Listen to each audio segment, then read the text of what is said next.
Movistar Sucursal Virtual está donde tú estás para que compartas más. Accede a tus principales servicios y consultas desde tu computador o smartphone en cualquier lugar. Únete a la compañía preferida. Movistar. Compartida, la vida es más.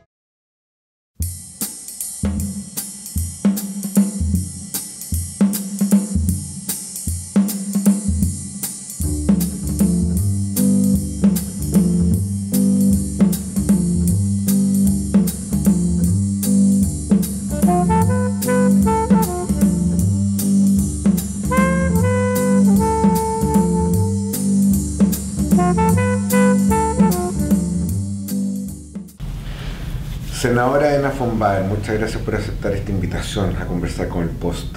Con mucho gusto.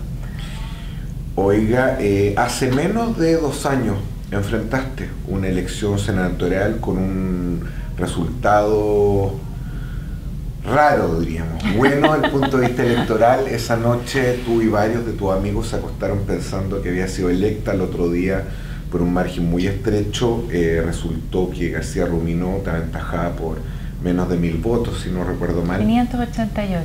Para que vean. Es una cifra que no se olvida. 588. Y hoy día vuelve al Senado. ¿Cuáles han sido tus primeras impresiones esta semana? ¿Era como te lo imaginabas? ¿Más, menos? ¿Sabes lo que pasa? Que yo tengo mucha experiencia en el Senado y en el Congreso en general, porque trabajé varios años desde Libertad y Desarrollo y desde la universidad también como asesora parlamentaria. Entonces el trabajo en el Congreso me es bastante familiar, o sea, no es una cosa que uno diga esto es muy distinto a lo que yo esperaba, es muy parecido a lo que yo esperaba. Lo que sí ha sido un descubrimiento, pero que tampoco es un descubrimiento tan lejano a lo que yo haya vivido, es el trabajo en terreno. Lo que pasa es que yo en la campaña, una de las cosas de las que yo me enamoré fue estar en terreno, estar con la gente, y el trabajo parlamentario tiene las dos cosas. Por eso es un trabajo muy bonito. Por una parte tiene el tener que estudiar, el poder argumentar, estudiar un tema y después votarlo en el Congreso y convencer, persuadir también a los demás, llegar a acuerdos. Y por otra parte tiene el trabajo en terreno, con la gente. Y yo creo que hoy en día nosotros tenemos y uno lo nota cuando va a los lugares. Yo he estado mucho en este mes que llevo como senadora, he estado mucho en las distintas comunas, y uno se da cuenta como la gente tiene necesidad de que sus autoridades estén con ellos. Y eso ha sido un descubrimiento muy, muy bonito. Ahora, la circunscripción Oriente es distinta, más grande a la que tú habías visitado y donde habías hecho campaña, y que además corresponde al lugar donde naciste, donde te criaste. ¿Cómo ha sido la recepción de la gente desde la perspectiva del cargo que desempeñaste antes? ¿Ha sido un activo haber sido vocera, más allá de los temas de conocimiento, por razones obvias, o a ratos también te toca cargar con las culpas, las rabias, las frustraciones que en general alguna gente pudiera tener para con el gobierno? Las dos cosas. O sea, yo te diría que la recepción es súper buena. Yo creo que nosotros estamos viviendo una cosa muy rara en el país. Uno ve un país que está en la televisión, un país podemos entrar después en el tema ese, pero que tiene como una suerte de frustración, yo creo que hay una revolución como de la clase media chilena, y que lo estás viendo muy fuerte en televisión. Pero cuando tú vas a terreno, el Chile que tú ves es un Chile bastante distinto. Es un Chile que está mucho menos enojado de lo que está el Chile que tú ves por la televisión. Es un Chile que es mucho más llano a conversar. Es un Chile que está muy orgulloso también de lo que hemos construido entre todos. Por lo tanto, te encuentras con una realidad de buena recepción. Sí, con una sensación un poco de abandono de parte de la clase política. Eso uno lo escucha mucho. Dicen, qué bueno que vino, qué bueno verla por acá. Esa sensación de que la gente siente a sus políticos como lejanos, yo la he recogido muy fuerte durante las semanas que he estado ahora en terreno.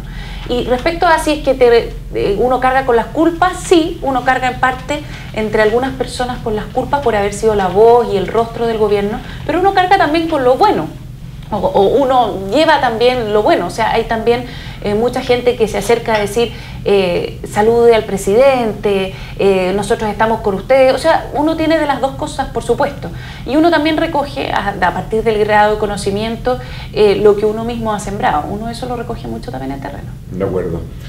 Hacemos la entrevista un día martes y existe una posibilidad, no cierta, de que hoy día en el Senado se presente por parte de tu colega, Jorge Pizarro, una presentación al Tribunal Constitucional para objetar la forma en que finalmente llegaste a la Cámara Alta.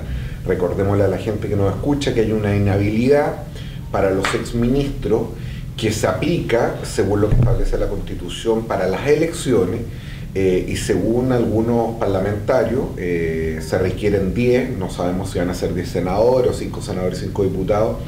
Ese sería un requisito que se aplicaría igual en este caso, razón por la cual tú estarías inhabilitada por no haber pasado un año en que dejaste de ser ministra y asumiste como senadora. Primero, ¿te parece un planteamiento legítimo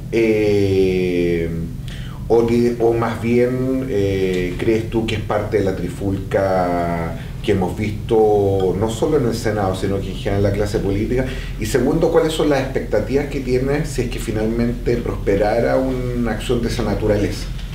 Yo estoy sumamente tranquila porque estoy convencida, profundamente convencida, que mi nombramiento se ajusta absolutamente a la normativa y a la institucionalidad que nosotros tenemos en Chile. Y no voy a calificar ninguna intención detrás de si es que este requerimiento finalmente se presenta o no. Eso es derecho de cada parlamentario si lo quiere llevar frente al Tribunal Constitucional. Y respecto al fallo del Tribunal Constitucional, ¿no tienes ninguna duda respecto de que se va a ratificar la constitucionalidad, en este caso haga la redundancia de tu nombramiento? O sea, yo estoy tranquila porque estoy segura de que el nombramiento se hizo según la normativa chilena, según la institucionalidad chilena, por lo tanto hay que esperar que el Tribunal Constitucional se pronuncie. Una de las cosas que extraña a la gente que lo ve de afuera es con qué rapidez se transita en este rol de vocera a senadora del partido mayoritario en Chile, incluso respecto de ciertas cosas que pudieran parecer contradictorias en relación a la postura del gobierno. Por ejemplo, fuiste ministra cuando se discutió y se dio una polémica muy interesante en torno al proyecto de bien común. Y sin embargo, fuiste de las pocas voces que alzó la voz para alertar respecto a los peligros de un proyecto que a tu juicio no daba todas las garantías de que efectivamente se reconocieran otros tipos de familias sin afectar la que está tradicionalmente consagrada en nuestro ordenamiento jurídico. Otro tanto ocurrió con la votación en la Comisión de Educación del Senado de este proyecto que terminaba con el lucro. ¿Cómo se vive eso? ¿Te lo recriminan desde el gobierno? Es que son dos cosas distintas. De acuerdo. Porque en una, efectivamente, hay una posición distinta a la del gobierno y en la otra, yo estoy absolutamente en la posición del gobierno. Ya. Así que separemos, porque son dos. Entonces, vámonos al primero. Vámonos al primero. ¿Sabes lo que pasa? Que como vocera de gobierno, uno es la voz de un equipo. Uno es la voz y es el rostro de un equipo. Y por lo tanto refleja lo que el equipo... y por lo tanto el presidente de la República, que es el jefe de ese equipo, hacia dónde va la línea en el fondo. El presidente es el que pone la línea y el vocero es el que da a conocer lo que el equipo opina. Eso siempre con matices de cómo uno lo ve, de cómo uno opina, etcétera, y de cómo uno le pone la propia personalidad a este cargo de vocero. Ahora, yo como vocera siempre dije una cosa que sigo sosteniendo y la dije como vocera, la repetí después, que para mí el matrimonio es entre un hombre y una mujer y que hay un montón de cosas que hay que regular respecto a las parejas que conviven tanto heterosexuales como homosexuales. Esa frase, que yo la repetí después como senadora, la dije de entrada mira, todas las veces que hablé sobre este tema como vocera. Ahora, obviamente que después yo no conocía cuando salí del gobierno el proyecto específico, o sea, yo nunca como vocera hablé del proyecto en específico, pero podría haber sido que incluso haya hablado, pero no me tocó porque el proyecto no estaba listo. Cuando yo fui senadora, o sea, entré a ser senadora, conocí el proyecto en específico y efectivamente a mí me parece que en ese proyecto, tal como está ahora, la diferencia entre el matrimonio y la institución para reconocer las uniones entre parejas que conviven, tanto heterosexuales como homosexuales, es muy pequeña, son muy parecidas las dos instituciones. Y bueno, le preguntaron a un montón de gente, pero hay que comprender que para los medios de comunicación, o sea, yo no fui la única que habló de hecho mucho más gente que yo, pero lógicamente que para los medios de comunicación el que la vocera por primera vez dijera que tiene una diferencia de opinión con el gobierno era atractivo. Entonces obviamente que eso salió un poquitito más quizás relevado en los medios de comunicación de lo que salió la opinión de otros. Ahora hay que tener claridad también respecto a una cosa. Respecto a ese proyecto, el presidente dijo con mucha fuerza y claridad que él daba libertad de acción. ¿Por qué? Porque es un proyecto valórico y por lo tanto los proyectos valóricos, tal como las diferencias tuvo la Concertación en su momento respecto a el proyecto del divorcio y las sigue teniendo la Concertación también respecto al aborto, por ejemplo, es súper natural, legítimo creo yo y obvio que en las coaliciones políticas y en los partidos políticos también haya diferencias en los temas valóricos. De todas maneras, yo creo que sí lo importante es que uno sea transparente respecto a lo que uno cree y después consecuente respecto a cómo uno vota en cuanto uno dice yo creo esto, yo por lo tanto voto lo otro. Lo mismo, digamos, no otra cosa. Y respecto al tema del lucro o al proyecto de ley presentado por la Concertación, ahí hay un acuerdo en un 100% con lo que ha dicho el gobierno. O sea, de hecho fue el ministro Bulnes a presentar ese día al Congreso y dijo una cosa que yo ya había venido diciendo durante varias semanas. Cuando este proyecto se presentó en un primer minuto, la Concertación lo presentó y en la Comisión de Educación del Senado se pensaba votar de inmediato. Y yo en ese momento dije, a ver, un momento, es un proyecto súper corto, es de un solo artículo que básicamente dice que ningún fondo del Estado puede ir a instituciones educacionales con fines de lucro en cualquiera sea los estamentos de la educación. Y yo dije, esto no podemos votarlo sin escuchar, sin ver cuáles son los efectos que esto va a tener. Y en la discusión que nosotros tuvimos en la comisión, empezaron a salir los problemas.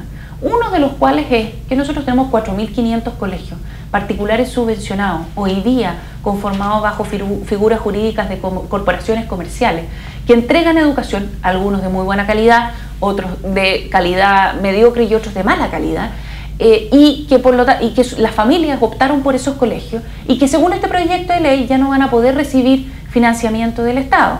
Y cuando tú ya no les vas a entregar financiamiento del Estado, las familias que eligieron esos colegios ya no van a poder llevar esos niños a esos colegios, porque o esos colegios se transforman en particulares privados o se transforman en sin fines de lucro, pero la mayoría no quiere hacer eso. Entonces o los papás tienen que pagar la mensualidad o van a tener que retirar a sus hijos de ese colegio. Entonces, la verdad es que yo encuentro que, y lo dijo el ministro Bulnes ahí, que acá se está legislando según un slogan que se escucha muy bien en la calle, que se repite muy fácil, que es muy fácil presentar un proyecto de ley amparado en este slogan, detrás del que se supone que hay mucha gente, pero cuando tú entras al detalle te das cuenta que esto tiene consecuencias prácticas sobre la vida de las personas que yo creo que ese proyecto no está buscando. Incluso las personas que lo presentaron creo que no están buscando poner en duda esos 4.500 colegios, independientemente de si son buenos o malos. Aquí tú terminarías con colegios malos y terminarías con colegios buenos, pero no te estás fijando en la calidad, sino que en la figura jurídica que esos colegios tienen. De acuerdo, Ena, pero tratando también de separar la línea argumental, una cuestión tiene que ver con los efectos prácticos de una decisión de esta naturaleza. Y otra de las cosas que se ha dicho con toda razón es que este es un proyecto de ley que tampoco contempla una transición que permita resolver esto de forma pacífica o a lo menos gravosa para la familia. Pero despejando todas las cuestiones prácticas, la pregunta de fondo... Pero diciendo sí que este proyecto no se hace cargo de ninguna de las cosas prácticas. De acuerdo. Porque incluso dentro de la discusión salió a flote, y yo creo que eso es importante cuando nosotros discutimos legislaciones, que no solamente lo hagamos respecto al slogan, sino que respecto a lo práctico. Cuando tú le pides a estas corporaciones, si es que tú le pidieras, que se transformen en asociaciones sin fines de lucro, cuando tú les cambias las reglas del juego, eso puede ser entendido como una expropiación. Entonces, si es que nosotros vamos a expropiar, bueno, si es que hay gente que considera que tenemos que expropiar, ok, pero digamos las cosas como son. Entonces acá yo creo que la discusión respecto a este proyecto no se ha llevado a sus últimas consecuencias, de decir, mire, aquí hay colegios particulares subvencionados que ya no van a recibir la subvención, por lo tanto o van a tener que terminar o van a tener que cambiar de figura política, y por lo tanto el Estado de alguna forma los va a tener que, o sea, esto se trata de una expropiación, por lo tanto le vamos a tener que retribuir, no sé, habría que estudiar la inversión que hicieron, o sea, es un cambio súper profundo y hay que hacerse cargo de eso.